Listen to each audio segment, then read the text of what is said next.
Hello and welcome back to ICT channel. तो आज हम जानेंगे एक्टिव वॉइस और पैसिव वॉइस के बारे में, यानी कर्तवाच्य और कर्मवाच्य। तो हम जब कर्ता यानी कि डूअर पे जब हम बल देते हैं, यानी जब हमारा फोकस डूअर पे रहता है, तब हम ऐसे सेंटेंस को एक्टिव वॉइस में कहते हैं। जैसे for example, Hari learns the first lesson. तो यहाँ पे कर्ता यानी कि डूअर कौन है? हरी है। तो यहाँ पे हरी पे बल दिया जा रहा है कि हरी फर्स्ट लेसन लर्न करता है या हरी पहला पाठ याद करता है। अब जब हम पैसिव वॉइस बनाते हैं तो ये उल्टा हो जाता है, यानी कि डूअर से जो बल है वो आ जाता है रिसीवर पे, यानी पैसिव वॉइस में हम बल देंगे लेसन पे। तो जब हम पैसिव वॉइस में सेंटेंस को चेंज करेंगे तो हो जाएगा the first lesson is learned by Hari, यानी पहला पाठ हरी द्वारा याद किया जाता है। तो ऐसे आप समझने के लिए अगर सेंटेंस को देखें तो एक्टिव वॉइस में क्या होता है, सारा फोकस होता है जो कर रहा है काम पे, वो मेन व्यक्ति होता है। पैसिव वॉइस में क्या हो जाता है, जो रिसीवर है यानी जिसके द्वारा काम किया जा रहा है या जिससे काम लिया जा रहा है या जो कार्य हो रहा है, वो बन जाता है कर्ता यानी कि डूअर, और उस पे सारा फोकस चला जाता है। तो ये होता है बेसिक डिफरेंस एक्टिव वॉइस और पैसिव वॉइस के बारे में। चलिए अब हम देखते हैं पहले कुछ एग्जाम्पल्स, उसके बाद हम थोड़े डिटेलिंग में जाएंगे। यहाँ पे कुछ सिंपल सेंटेंसेस दिए गए हैं। He sings a song. तो यहाँ पे जैसे मैंने आपको बताया एक्टिव वॉइस में ही जो है वो डूअर है। अब जब हम पैसिव वॉइस में इसको चेंज करेंगे तो इसमें ऑब्जेक्ट क्या है? सॉन्ग है, यानी रिसीवर है या फिर जो काम हो रहा है वो क्या है?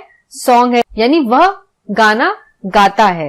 गाना जो है यहाँ पे इंपॉर्टेंट नहीं है, यहाँ पे वह गाना गाता है ये ज्यादा इंपॉर्टेंट है। लेकिन जब हम इसे पैसिव में चेंज करेंगे तो अब गाना इंपॉर्टेंट हो जाएगा, उसे कौन गा रहा है ये इंपॉर्टेंट नहीं है। तो हम पैसिव वॉइस में चेंज करेंगे a song is sung by him, यानी उससे गीत गाया जाता है। तो ये है difference. I delivered the message. तो इसमें आई हो गया मेन। अब जब चेंज करेंगे तो मैसेज है वो पहले आ जाएगा और आई जो है वो बाद में आ जाएगा, यानी आई चेंज हो जाएगा मी में, या नहीं भी हम लिखेंगे तो भी चलेगा, और मैसेज जो है वो आगे आ जाएगा। तो ये बन जाएगा the message was delivered. They will play cricket. अब यहाँ पे एक्टिव में दे जो है वो डूअर है और क्रिकेट ऑब्जेक्ट है।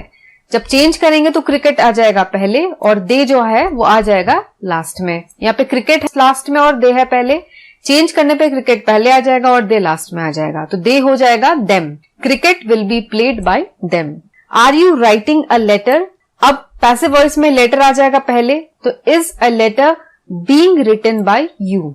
इसके कुछ रूल्स भी हैं कि जब हम चेंज करते हैं वर्ब को तो वो कैसे चेंज हो। जैसे यहाँ पे था राइटिंग चेंज हो गया इज बीइंग रिटन में। तो ये जो रूल्स हैं वो हम आगे देखेंगे। Labourers were digging a canal was being dug by the labourers. तो यहाँ पे आप देखो कनाल जो है वो पहले आ गया। अब फोकस किस पे है? कनाल पे, यानी कनाल मजदूरों द्वारा नहर खोदी जा रही है। तो किसके द्वारा खोदी जा रही है इंपॉर्टेंट नहीं है, क्या काम हो रहा है? कनाल खोदने का काम हो रहा है। और यहाँ पे किस पे फोकस है कि मजदूर नहर खोद रहे हैं, तो यहाँ पे मजदूर पे फोकस है। वैसे he have you finished this job. क्या तुमने यह काम कर लिया? तो यहाँ पे फोकस है यू पे, यानी क्या तुमने काम कंप्लीट किया या नहीं किया। अब हम जब इसको चेंज करेंगे तो जॉब पे फोकस चला जाएगा, यानी यह काम कंप्लीट किया गया या नहीं किया गया, किसने ये काम कंप्लीट किया उससे हमें मतलब नहीं है, काम कंप्लीट हुआ नहीं हुआ इस पे बल दिया जा रहा है। तो ये हो जाएगा has this job been finished by you.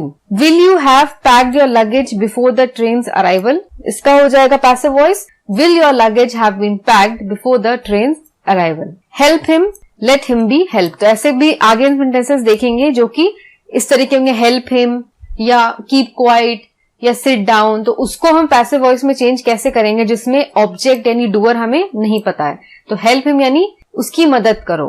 तो इसको हम कैसे चेंज करेंगे? Late him be helped. तो बाय यू यहाँ पे अंडरस्टूड है कि अपने द्वारा उसकी सहायता होने दो। अब है वाच्य बदलने के लिए, अर्थात कर्ता के स्थान पर कर्म को प्रमुख बनाने के लिए दो बातें की जाती हैं। पहला क्या किया जाता है, वाक्य में कर्ता को कर्म तथा कर्म को कर्ता बना दिया जाता है। जैसे मैंने क्या बताया आपको, जो डूअर है जो पहले आता है उसको पैसिव वॉइस में उसको लास्ट में हम ले जाते हैं, यानी उसको हम रिसीवर बना देते हैं, और जो रिसीवर है उसको हम डूअर बना देते हैं। जैसे राम ने रावण को मारा, यानी रामा किल रावणा। यहाँ पे डूअर कौन है? राम, क्योंकि काम राम के द्वारा किया जा रहा है। क्या काम किया जा रहा है? रावण को मारने का काम किया जा रहा है। तो यहाँ पे रावण जो है वो रिसीवर है। तो जब हम इसे पैसिव वॉइस में कन्वर्ट करेंगे तो रावण आ जाएगा पहले और राम आएगा सबसे लास्ट में। तो यहाँ पे अब रावण आ जाएगा पहले, यानी रावण बन जाएगा डूअर और राम बन जाएगा रिसीवर। तो हम लिखेंगे Ravan was killed by Ram. तो अब आप डिफरेंस समझो, पहले हमने राम पे फोकस किया था कि राम ने रावण को मारा, अब हम फोकस करें रावण पे, यानी रावण राम द्वारा मारा गया। तो ये होता है एक्टिव वॉइस और पैसिव वॉइस। दूसरा इंपॉर्टेंट पॉइंट क्या है, क्रिया का रूप बदल जाता है, अर्थात किसी भी काल यानी टेंस का जब हम उसको एक्टिव से पैसिव बनाते हैं तो पार्टिसिपल के रूप में उसकी मुख्य क्रिया हो जाती है। जैसे डू डूइंग अगर है एक्टिव वॉइस में, तो जब हम उसे पैसिव में चेंज करेंगे तो वो बन जाएगा डन। और उसके साथ ही जैसे is, was, be, being, has been, ये सब है, ये भी जुड़ जाता है।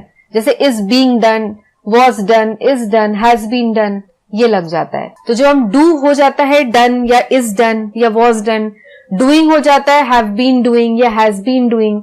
तो ऐसे जो है वर्ब भी यानी क्रिया भी एक्टिव वॉइस और पैसिव वॉइस को जब हम चेंज करते हैं दोनों को एक दूसरे में, तो वर्ब भी साथ साथ चेंज होता है। तो ये थी बेसिक चीज एक्टिव वॉइस और पैसिव वॉइस के बारे में। तो आज की इस वीडियो में मैंने आपको बस एक इंट्रोडक्शन दिया है एक्टिव वॉइस और पैसिव वॉइस के बारे में, क्योंकि बहुत सारे इसमें रूल्स होते हैं, बहुत सारे चेंज करने के तरीके होते हैं और स्टेप बाय स्टेप हम चलेंगे।